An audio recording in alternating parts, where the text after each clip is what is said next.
they think we have the data. Well, take them down. Slow. Don't want to alert the others. Hey, they think we have the data. Well, take them down. Slow.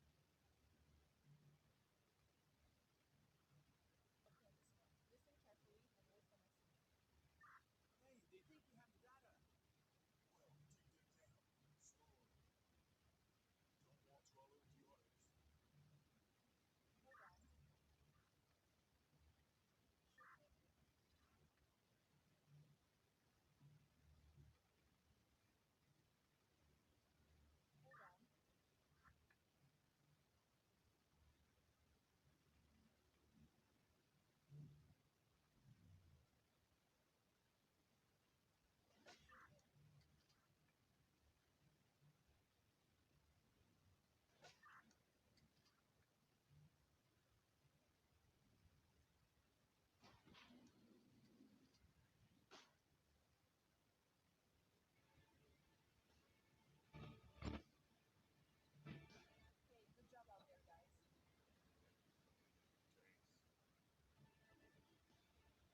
Are you done recording already?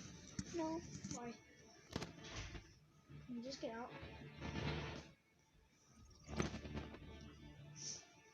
What's up, fam? If you ever buy anything from Apple, you should use Wikibuy. It's a browser extension that... He's stealing cheese. This is the story of when a crazy stalker became my roommate. During my senior year of high school, I started DMing this girl, Violet. Now at the time, I was still trying to figure out a lot of things about myself, just like everyone else during those years. Long story short, I had no business talking to a girl like Violet. What I'm saying is, Violet had it all. On the outside, she was tatted up, super fit, popular, all around bad vibes. But on the inside, that's when we shared a special connection. More specifically, we were both really into hip-hop. It turns out we're both really into this one up-and-coming artist. No one else had really heard of him, so it felt like we were part of this secret club. Over the following months, we really bonded over his music. We talked about how we'd definitely go see a show together. Violet became my best friend. We talked every day. She knew everything about my day-to-day life. We even shared passwords. And, of course, I was in love with her. But I wasn't sure about how she felt about me, and it was driving me crazy. So I'm like, yeah. One night, I'm hanging out with my bro, Varun, at his place. It's near the end of summer, and we're both leaving for different universities. So we're in this daredevil kind of mood. He catches me texting with Violet, smiling and all. So he's like, "Yo, who you texting there? None of your business. Come on, bro. How you gonna do me like that?" Alright, fine. Can you keep a secret? Is that even a question, my guy? So I show him Violet's profile. I'm not gonna lie, it's a little bit of a flex. I know that he'll be jealous, so I'm pretty excited for his reaction. She's fake. What? Yeah, bro, it's obvious. Okay, I knew that he would be jealous, but I didn't think he'd be this petty. Come on, bro. Look at these two photos. That's not the same person. What are you saying? Yes, it is. On second thought, she does look a little different in each of her photos. What am I saying? That's the same dark eyeliner. Okay, have you ever talked to her on the phone? You know, heard her voice? No. Bro, you are talking to a man. Varun bursts out laughing. I'm starting to sweat a little. Most likely he's just trolling. But even if there's a 1% chance that Violet isn't who she says she is, this could be real embarrassing. So I try calling her. She doesn't pick up. I get a DM.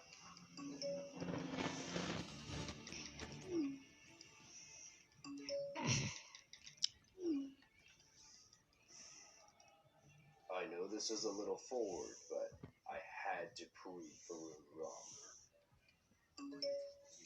I called Violet again and put her on speaker. Is she this hot girl, or is she a man? I need to know. Hey. Varun and I look at each other. Before I even get a chance to respond, Violet hangs up abruptly and I get a DM. Oh, yeah, so she doesn't have good reception right now. But yeah, told you, it's a girl. Yeah, bro. I know a girl when I hear one. I don't buy it. That was some weird filter. Varun is convinced that Violet is actually a 54-year-old man from Alabama. I brush him off. Yes, her voice did sound a little off on the phone. It certainly wasn't what I expected it to be, but regardless, that's not enough to assume the worst. Besides, we tell each other everything, so if she isn't who she says she is, I'd know. I'd know, right? As time went on, I started to doubt. I told more friends about Violet, and I don't know why, but the more people told me that she wasn't the more I fought against it. It was me and Violet versus the world. Then came September, and I left for university. This was the beginning of a new chapter, and I was pretty excited. Unfortunately, my first roommate, Devin, was an utter nightmare. On move-in day, he introduced himself along with a 12-page list of rules that he had conveniently written and printed out. Rules that included no girls over, ever, no guests after 5 p.m., never to touch his Star Wars Lego sets, and absolutely under no circumstances was he to be ever interrupted on Sunday during Game of Thrones. Needless to say, I was eager to get the hell out of there. At some point, between struggling to get along with Devin and adjusting to my new life on campus, me and Violet began to fade. Funny enough, the less I talked to her, the more she wanted to talk to me. It escalated to the point where it felt like a burden to talk to her, so I tried to break things off. She didn't like that at all, and became more clingy than ever. When ghosting her failed, I did something. Not my proudest moment, but yeah, I blocked her on everything. With my Violet problem solved, next up was Devin. Unfortunately, I couldn't just block Devin, so I tried to focus on the positives for the time being. I mean, one of the few perks of having a roommate that I hated is that I could pretty good with going to class, since anywhere was better than home. So there I am in my 10 a.m. Psych 101 class, same as every other Monday. I'm busy taking notes when... Hey. Can I help you? Yeah, sorry to ask, but I noticed that your notes were really great. I was wondering if I could buy a copy off you? I'm Freddy, by the way. To be honest, I thought my notes were chicken scratch. But if this guy's willing to pay for them, then, you know, student life ain't cheap, so your boy's gotta hustle. Yeah, bro, I got you.